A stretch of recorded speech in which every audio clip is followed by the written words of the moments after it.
frajerka, kochanka. Hop ze swoją babą obiadują w paradnym, szumnym restaurancie, kiedy znowu do jej tisza podlazła łobamątniająco szykownisto młododziołcha. Do rajcownego kusika temu hopowi za tym rządzi i że łoboczą się na zicher nie skorzy. Wylazuje wartko ze szynku.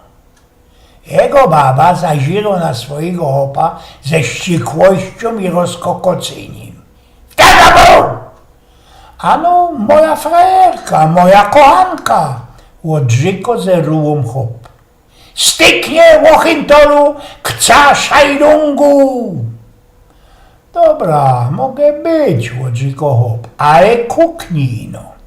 I że po tym szajdungu nie będzie już Ausflugów do Paryża, feryj na Karaibach, nie będzie Mercedesa w garaży i ku temu żadnych ślustydni za piątków na jachcie. Ale snadną rzeczą, jak choćby inaczej, mogę zrobić co ino chcesz. W tym łokamżyku baba wyświdżyła jej wspólnego znajomego, który wylazował do tego restaurantu ze młodą gryfnistą frelą. Ty, stary, a kim je ta dziocha wele tego naszego Jorga? Pyta się baba swojego opecka.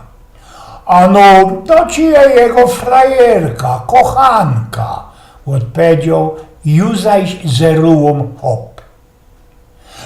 No wiesz, mój ty rostomiły, ta naszo je naisto mocka gryfniejszo. Eugen